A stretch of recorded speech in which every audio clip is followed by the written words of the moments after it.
Welcome to Sunshine Cathedral's Queer God Squad. It's Tuesday, March 3rd, 2026. I am Bishop Darrell Watkins, the Senior Minister of the Sunshine Cathedral. With me today are Bishop Robert Griffin, my husband, Reverend Dr. Ann Atwell, and Reverend Kevin Tisdall. We are the Queer God Squad. Visit sunshinecathedral.org to learn more about us. Queer God Squad was created by Hotspots Happening Out to support our mission to explore the value of faith in the LGBTQ community. There is no streaming TV show like this in the entire world. In 2026, we are celebrating the 41st anniversary of Hotspots magazine, with Queer News Tonight sharing over 11,000 stories and 11 million views so far. We are the largest nonprofit LGBTQ media organization in America, and we encourage you to support our mission to inform, entertain, and educate our community and allies. We are proud to announce that Hotspots Happening Out is a beneficiary of the Florida AIDS Walk. Funds raised will be matched dollar for dollar in support of Hotspots Happening Out HIV policy, reform, and educational programs, including the MSM conference. We invite you to join Team Sunshine Cathedral in this initiative. Join us on March 21st to walk in support of the HIV community and along with the Sunshine Cathedral team. This is the Sunshine Cathedral Perspective. Pride 2026, celebration or call to action? Last year, Yahoo News UK posted a story about Pride starting from protests and a suggestion Pride might need to be used as a protest again. With Pride 2026 just a few months away, the article still seems relevant. LGBTQ plus activists and allies are taking to the streets to demand more rights and protections, saying current laws don't go far enough. They're pushing back against anti-LGBTQ plus legislation like restriction on trans athletes and book bans targeting queer content. Protesters are also highlighting issues like police brutality, housing inequality, and healthcare disparities affecting the LGBTQ plus community. These protests in 2025 happened on Pride Month, which is usually a time for celebration. But lately, it's feeling more like a call to action. Yahoo's Roxy Simmons wrote, and I quote, "Many are pointing out that Pride was founded on activism and protest, and it's time to get loud again. Queer voices are speaking out, sharing personal stories, and demanding change.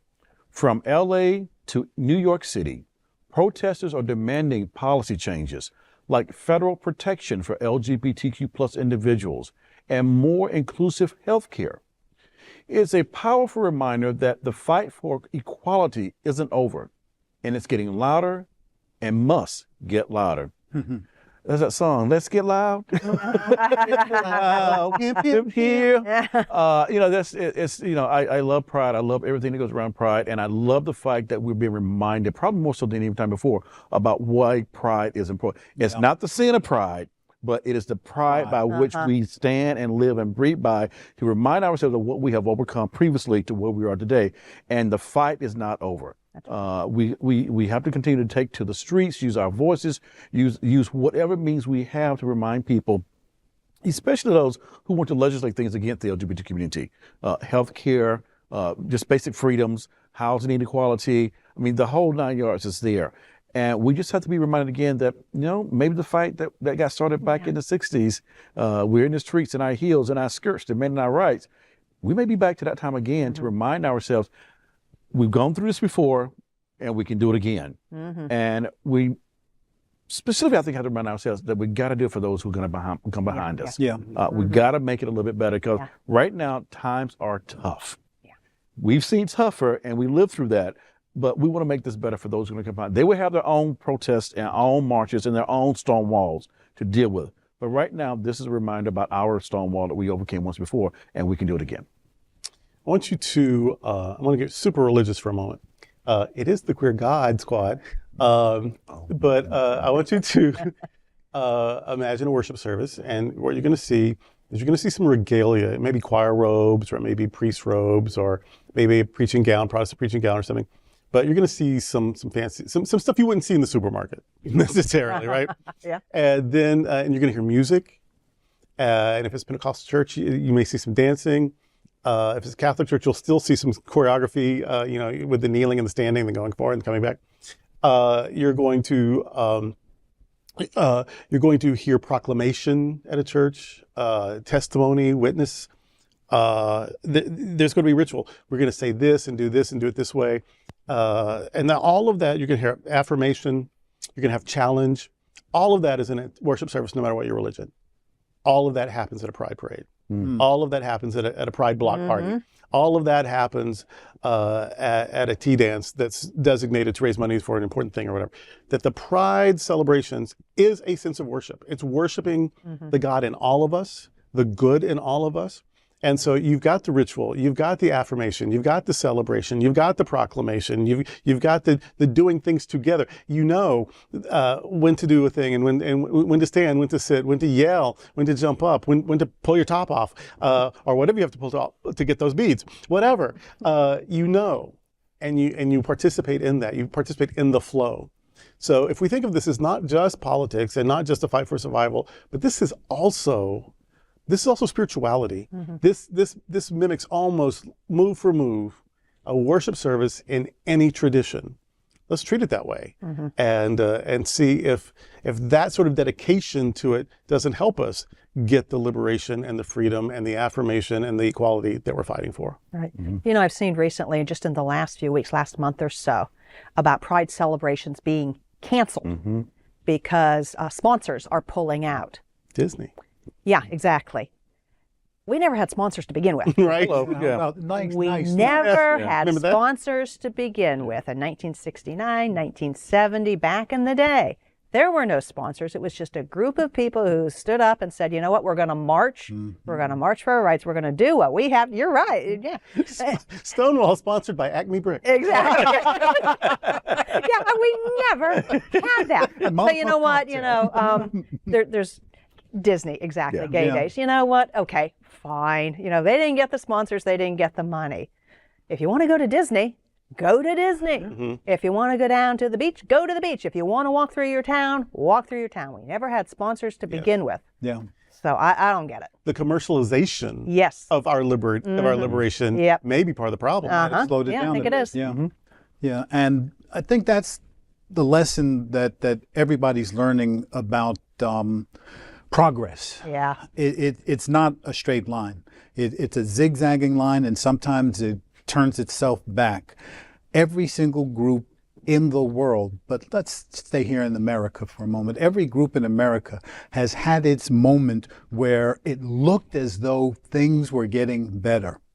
We had the civil rights legislation in 64 and 65. We had voters' rights legislation. We were able to give women the right to have their own credit card, the right to have their own mortgage, the right to self-expression, the right to control their own body. We've got queer marriage, same-sex marriage. We've got a lot of things that have happened. It's now just marriage, but it's not just marriage. No. Because those that fought against equal rights legislation, voting legislation, women's autonomy, all kinds of marriage. All of those forces continue to fight against all of that. So we never can stop making sure that the progress from the past is not taken away so that we can build a better tomorrow. And I tell you something, I know enough young folk who will tell you in a hot second, I ain't going back. I am not giving up anything that was earned. I just need everyone to understand what the cost was to get where we are today so that we remember not to allow anyone to take anything from us. So yeah, I think it's time to make sure that any Pride event is also a protest event to make sure that people hear us and understand that, yeah, we're here, we're queer, and we ain't going nowhere. And that's today with the Queer God Squad. And before we go, we want you to remember the Cathedral Pub. The Sunshine Cathedral Center for the Performing Arts offers the Cathedral Pub experience.